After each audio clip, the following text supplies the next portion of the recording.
I have, when I had projects out in the Bay Area, I'm like, okay, what about the cleaning crew? They are Hmm. commuting to the building every day too. How do I get resources to them? Because at the end of the day, they're the ones who are carpooling. They're the ones who are taking the train or the bus.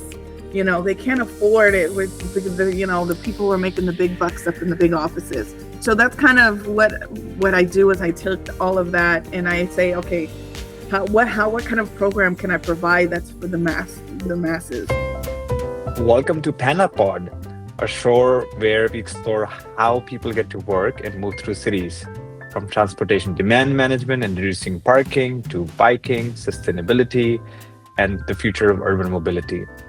In each episode, we go straight to an expert to hear about their experience, get their perspective, and learn from their advice. But today, I'm super excited to welcome Claudine Schneider. Claudine is a regional TDM program manager at TDM Specialists, where she works across commuter programs, data analysis, marketing, and communications to help drive more effective transportation solutions. Claudine, I joke that you played many, many different hats in the TDM world, and I'm so excited for you to join us today and share some of your learnings and suggestions for the TDM community. Thank you. I'm very excited to be here today. So thank you for the invitation. Amazing. So, Claudine, just to get started, I'm really curious what drew you into transportation and commuter program, especially, having, I guess, Kicks done some work in high speed rail and real estate. Like, what was the driver even before that? Like, you could do so many things in life, and this is the journey you joined. Yeah, it's quite interesting. Actually, like you said, I have a very diverse background. I've worked in property management. I mean, let's just say when I started working in the real world, I started as an intern, kind of at a law firm, because originally I wanted to be either a cop, a nurse, or a lawyer. So if you put all those together, that's pretty much the umbrella is helping people, right?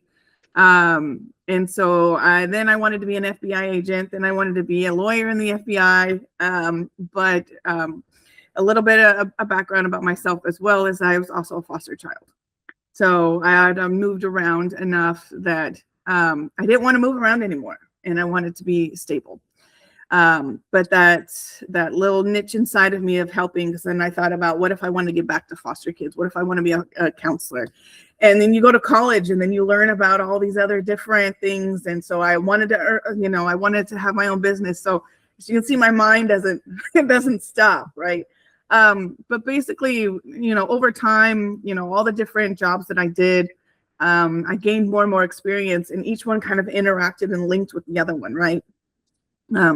When I got to the high speed rail, I mean, I loved it. The job I have now, it fell into my lap because my last foster mom actually started her own TDM company, which is TDM Specialist, back in 2012, and it was just her. So in between jobs, I'd go help her, just for a few hours a day, get a little bit extra cash in my pocket just so I could make it between jobs. And then when I started high speed rail, having the ability to work on something that was the first in the United States and that was going to do such a greater good eventually, it was just right up my alley, and I learned so much there. And unfortunately, when the state had some funding issues, that's the only reason why I had to move on. And then the job opened up where I'm at now, and my boss was like, come work for me. And I'm like, okay.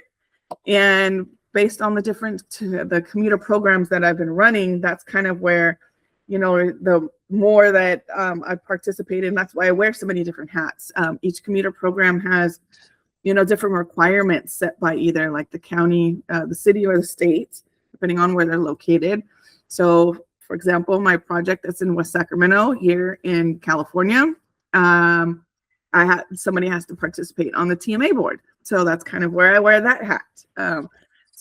But that's kind of how I fell into transportation. And again, it's about helping people. And, I love the fact that I'm just not based on one mode, and I can help people with multiple modes of, and, getting to work or just getting around. My connection to people is, I remember when there was not a lot of technology. And how do you know when your car breaks down and you don't have the money, how do you get around? And all I had was a little book for a bus ride, and you had like the different stops. And so I thought, how do I get to work, which wasn't far to drive, maybe 10-15 minutes, but it was like at least a good hour taking the bus or so. So getting up at the crack of dawn, and I got through the little SAC RT bus, and I found a route. I said, okay, if I get on this bus, then I got to run around the corner, and then I can hop on this bus and then take it. But what you don't realize is that the little dots are just like the main stops, and that's actual other bus stops in between. So I really didn't have to like run around the block and do all this other stuff. So that educational part and learning was quite an experience. And then, taking the light rail as an adult by myself, and then ending up at the wrong part of town and take it back so I could get to work. So it's just that experience that I'm able to share as well with commuters, and letting them know, it seems a little scary to try something new, but that's why we're here to help. So it's kind of a long description of how I've kind of got into transportation, but it kind of gives you a little well-rounded aspect. No, thanks, Claudine. It's so interesting, right? So I think there was a lot of different professions: cop, nurse, lawyer, design, FBI, even, to help people was the goal. And I'm glad you had the experience with the high-speed rail project, and that, as an employee, but also your own personal experiences with light rail and shuttle buses and all that, and kind of how that all shaped into you and put into your shoes today. I'm really curious, like, as you said yourself, so many different hats in your career so far.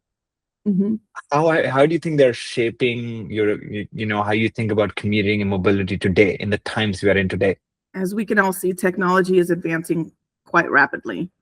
And for me, I mean, like I said, I also build stuff myself. I work on things myself. So when you work on something like high-speed rail, or you start on a program from scratch, you build an idea and you got to put it together, and then you have to implement it.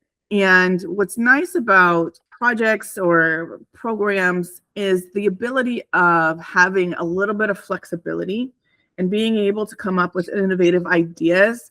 Because my biggest thing is being somebody with an adverse background, coming from foster care, coming from low income, not growing up in the best part of town, to being able to live in the suburbs and be kind of like a little success story, so to speak, is, everybody comes from different walks of life. And I know I can't help everybody, but if I can get to the majority, and if I can innovate, and if I, so I take all of everything that I've learned over the years and figure out, how do we get to the little guy? How do we get to those people? I have, when I had projects out in the Bay Area, I'm like, okay, what about the cleaning crew? They are commuting to the building every day too. How do I get resources to them? Because at the end of the day, they're the ones who are carpooling. They're the ones who are taking the train or the bus. They can't afford it with the people who are making the big bucks up in the big offices. So that's kind of what I do, is I take all of that and I say, okay, what kind of program can I provide that's for the masses, right? The big majority, from the big people to the little guy. So yeah, no, I'm with you 100%, right? So what I've heard is, of course, using the power of technology, which is increasingly changing how we can do things and make things more efficient. But also, what I loved is what you also given your own personal experience around equity, right? We have to have a solution for all, and versus just a certain demographic or not. Definitely makes a lot of sense. And Claudine, I'm curious if you can also walk us through your role as a regional TDM program manager, a TDM specialist. What does the day-to-day look like? What are you juggling? Day to day, there's a lot of outreach, coming up with ideas of how to engage without sounding like a salesperson. The biggest thing at tablings is letting people know that I'm here to give them things for free, provide resources. We also help the city of Santa Clara with their ordinance management tracking. So my day-to-day, besides just running commuter programs and giving out transit passes and building van pool groups, there's a lot of that kind of stuff. But it's also behind the scenes of, building a platform and building a system that not only works for me, but for my team. Amazing. And Claudine, if you can walk us through like the TDM, I think you mentioned TDM plan for property and construction sites. Like, why does it matter? Why does it matter now? Have things changed? Why do people even should care about a TDM plan? So we work with real estate developers who are either going to build a brand new construction, a brand new site, or they're going to do an infill. Infill is where they buy a building that's partially built and they refab it to what their needs are. But what those do is they help mitigate traffic congestion, parking demand, reduce vehicle miles traveled, greenhouse gases. And so the TDM plan, what it does is it provides an outline or a guide to what's needed and what can we implement. So there's the infrastructure portion of it, building a bike room, making sure there's bike parking, making sure there's dedicated carpool or van pool parking spots, EV charging.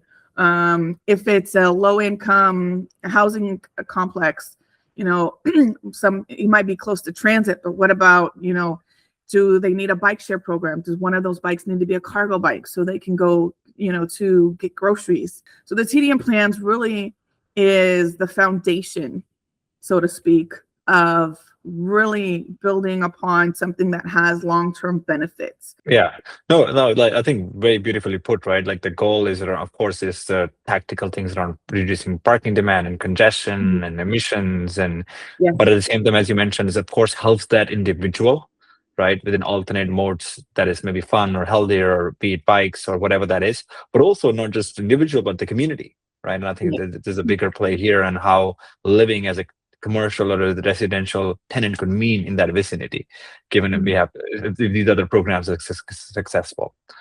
Claudine, I also wanted to jump through, you mentioned Santa Clara ordinance management tracking, and there are other cities and even states have something around, ordinances, tracking, trip reduction acts, and if you can take a step back and educate us, like what are these? Why do they matter? So it's similar to the TDM.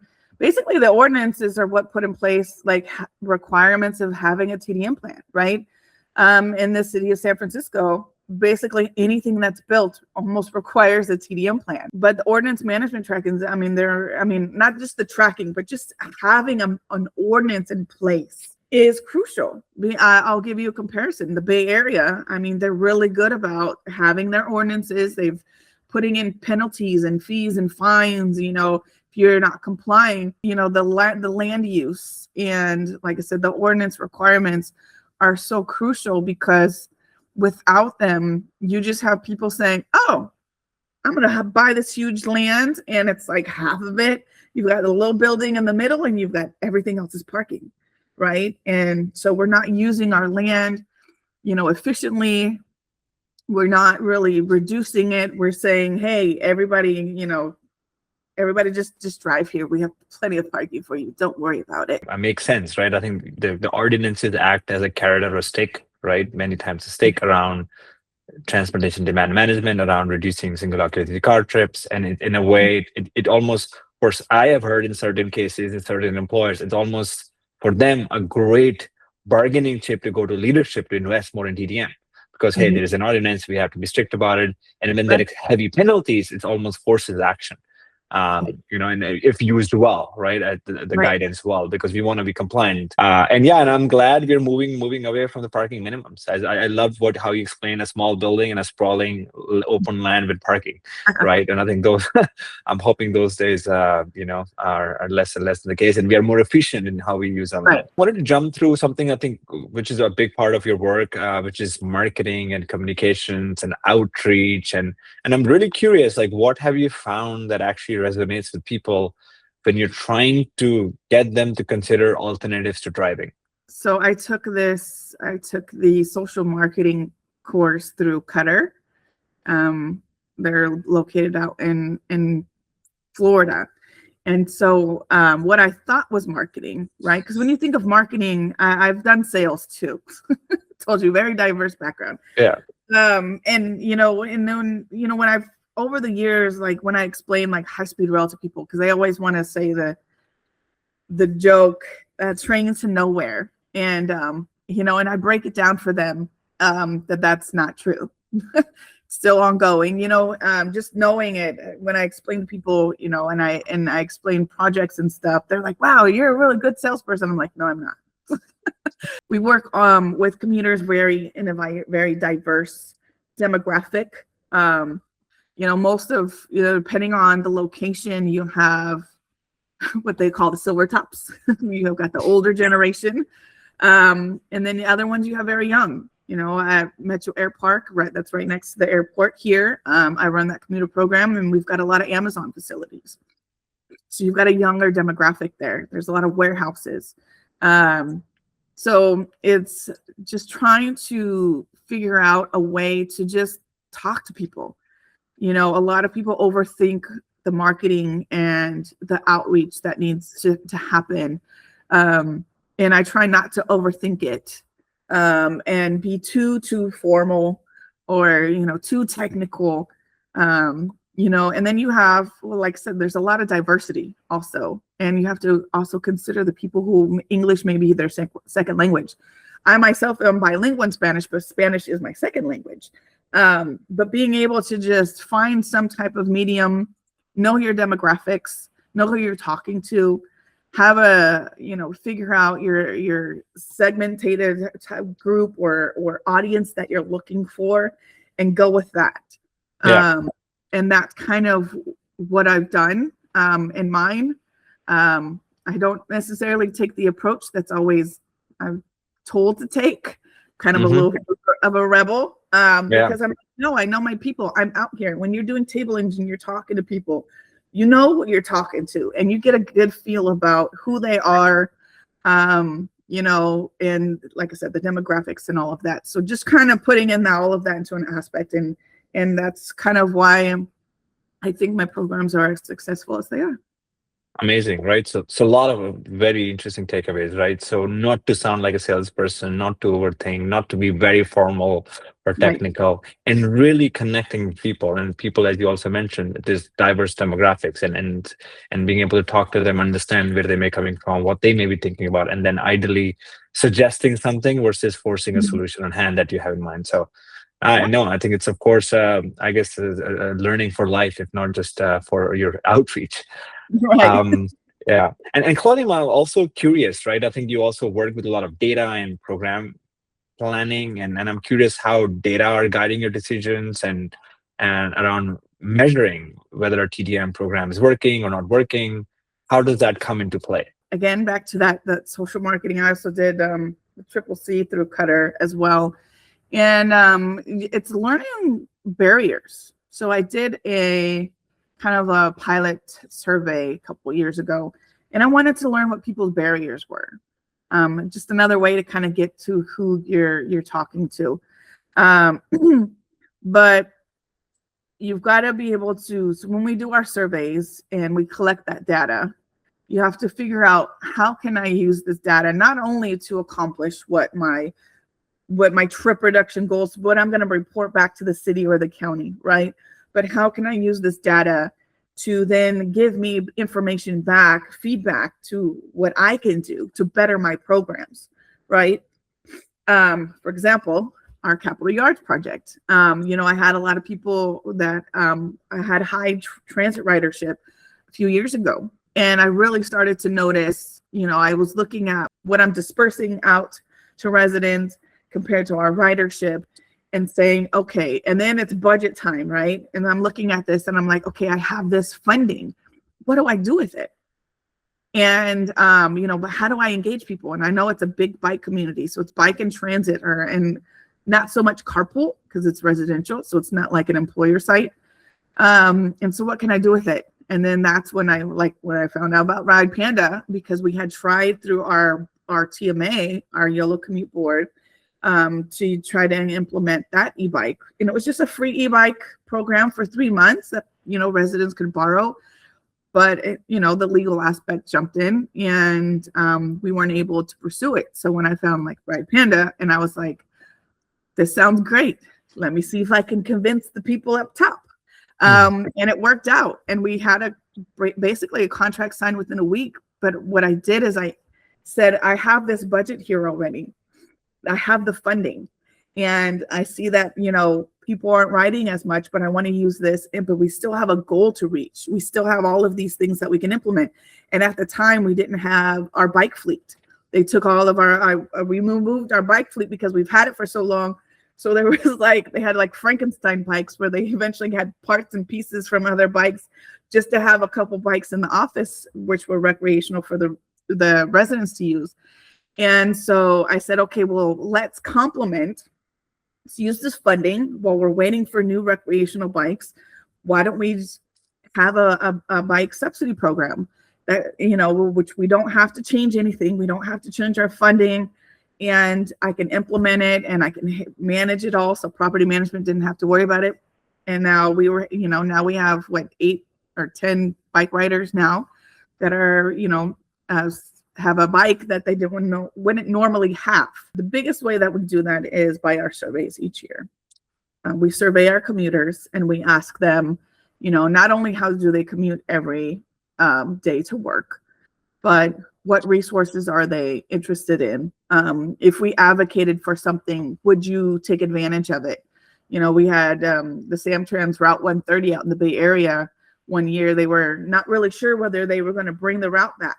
And we were able to get enough responses on our surveys for a transit agency to bring back a route to help with their data and their information. Yeah, no, it makes sense, right? So what I'm hearing is there's a big driver of data is community feedback and input, which is a lot of surveys. So understanding where they live, how far they're commuting, what are the current modes of transportation they have access to, what is realistic, what is just not realistic, and accordingly, either it's bikes or it's carpool or van pool or transit.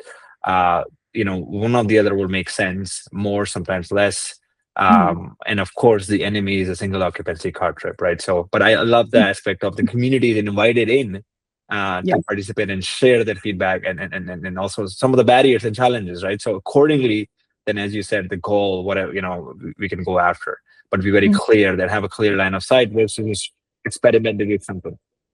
Right. I'm also curious, Claudine, I know you touched on, bikes and as you know, e-bikes and micromobility and scooters were not a thing in 2014, 15, but suddenly many of our cities are a thing. And how has your TDM strategy changed or evolved into incorporating these electric options, be it scooters and bikes, and how you think about them? Well, I love them. For example, when I travel, I make sure that I ride.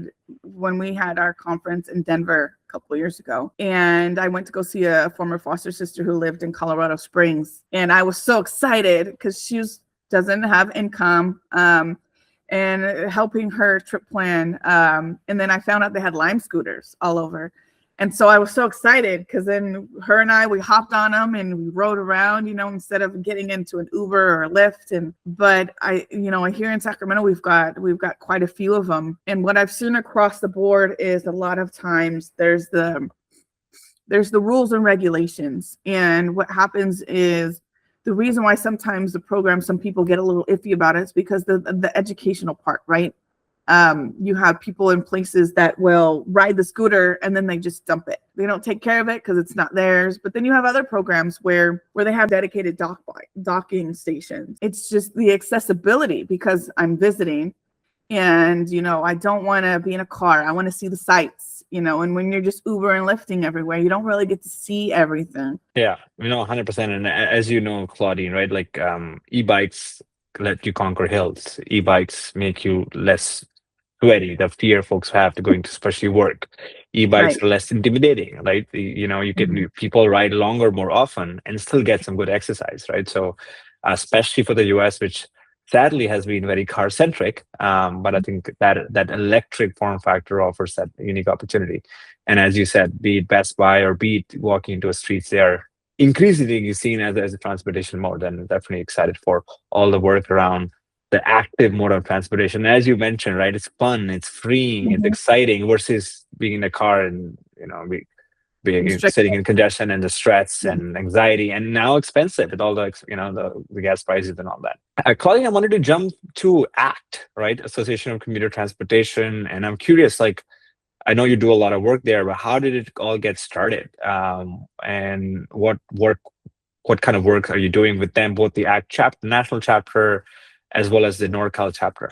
So my boss was actually a member. She's been, like I said, she's been in TDM for over 30 years. So when I started, I started right before COVID. The first conference was virtual. I was able to apply for a scholarship from our chapter. I'd watch webinars and stuff like that, and I was so excited. And then finally, the first conference making me a member. Now, over the years, I just started getting on all the councils because I am involved in all different types. At the time, they didn't have the carpool and the transit or the micromobility, but they had the employer. They had, what are some of the other ones? The van pool, the shuttle. Mm-hmm. And so I'm like, well, we implement all of that stuff. We leverage and we provide resources for all of that. So I just wanted to know. So I started getting involved with all the councils, and then slowly, learning like, okay, like being able to bring in, because not a lot of people do what we do. Not a lot of people do commuter program implementation. You've got a lot of transit agencies, shuttle companies, bike companies, stuff like that. Then, going to the conferences, watching other chapters get like chapter of the year awards, or watching like their videos and stuff. And I also play sports. So the competitiveness in me was like, why are we not part of it? Right. And I think about our demographics. Well, California has, money and stuff like that. We have a lot of big employers that are a big part of ACT. Because I had been going to so much stuff, I got basically our past president, David Sorrell, nominated me. He was like, you should be on the board. And I'm like, what? No.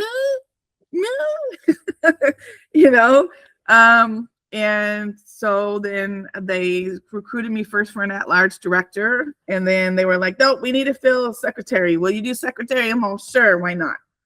And so that's how it kind of started on the board. And then eventually after that, I really wanted to dig in more. Don't ask me why. But I also participate on the Belonging and Engagement Committee for ACT. And that's kind of the same thing, the adversity, and that's near and dear to my heart. So being able to work with our members and provide things that include everyone, and get everybody engaged. So it's kind of how I got into it. Amazing. And I'm sure ACT equally loves you back, Claudine, for all your active participation in so many different things. So Claudine, we are at our finale of our segment. So we call it Chew the Bamboo, given you're on the PandaPod. So we have to continue. And these are 5 questions we ask everybody. So we'll love your quick take on each of them. Okay. Question 1, what has inspired you in your work over the past year? My inspiration comes from my commuters, I think. They're pretty much, getting their feedback and figuring out what they need and what I can help them with. And then pretty much having a goal and saying, okay, this is the goal that I have. I have one project where I was like, we've had bike lockers and nobody's used them.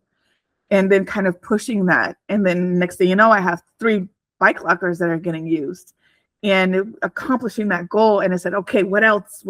Just feeding that wanting to give and help. And then the same thing, at other projects is, where can I fill the hole? Where can I bridge the gaps? Yeah, that's the best way to look at it, right? And you're actively helping one commute at a time, one life at a time, which is of course amazing.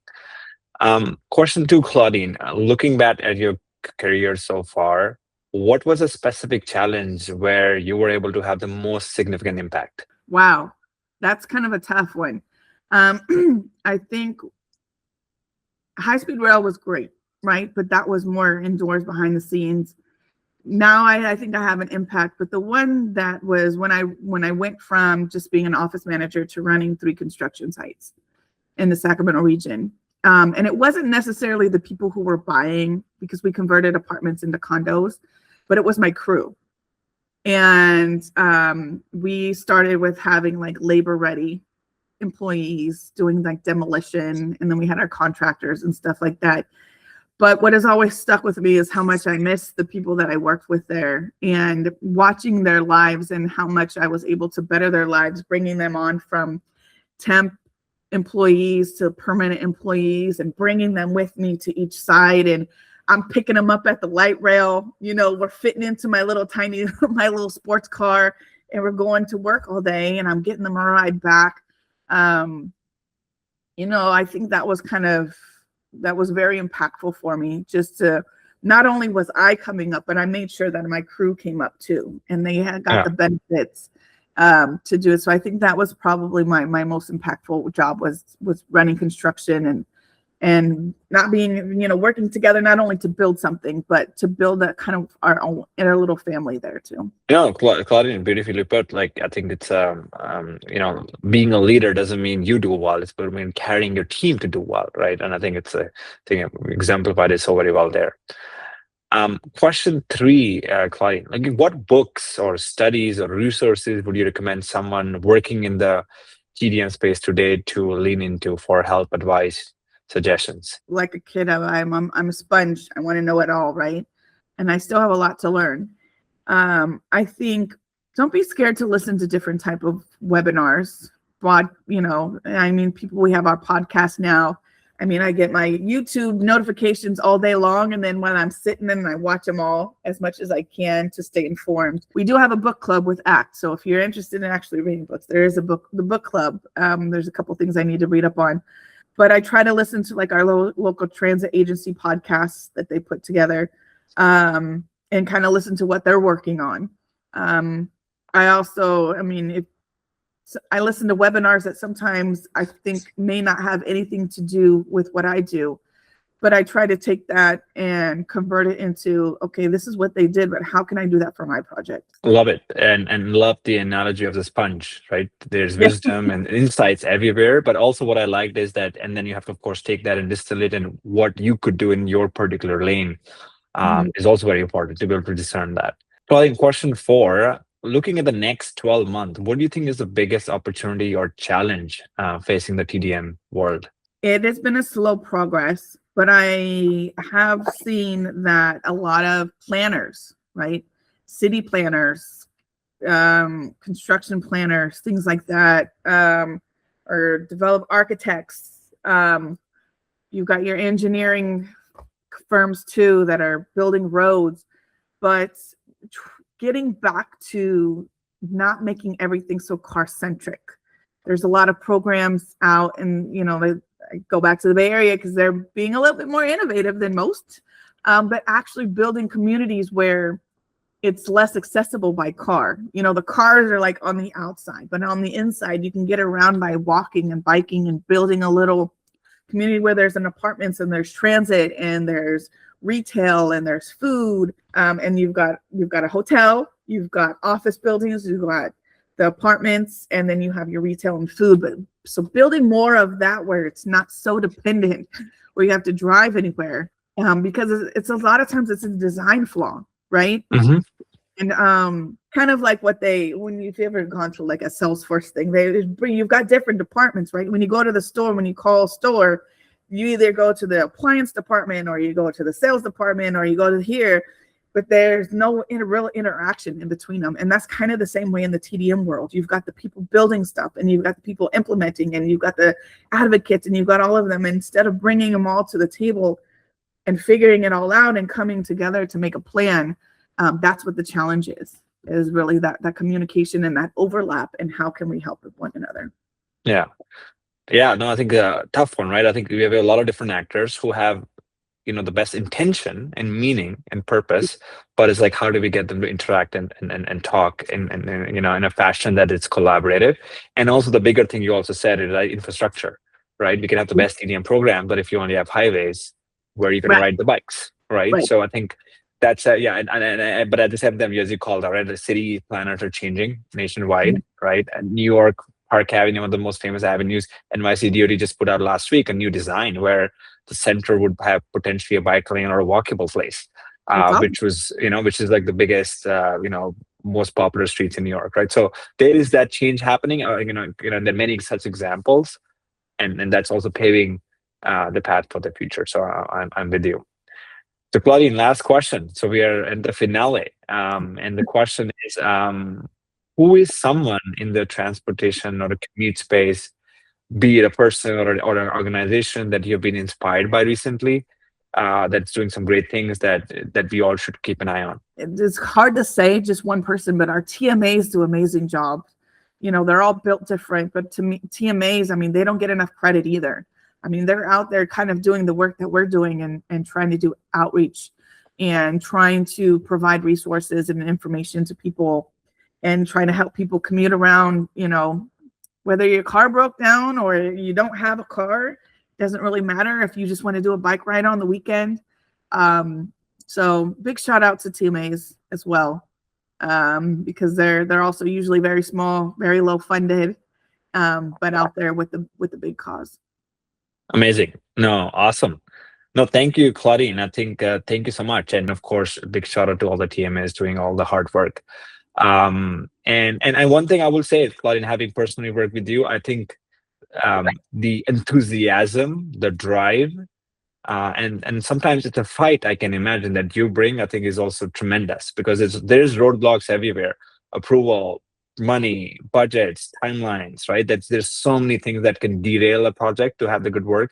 But and that resilience and the enthusiasm and the drive, the energy you bring, I think is of course tremendous to do the work that we have to do. It's of course not easy work, but as you said, I think it's a very important work. So Claudine, thank you so much. Excited. I learned so much with you, and I'm sure as we get this out, many folks will take a lot of different things and be able to connect that to their work streams or life in general, and then apply it.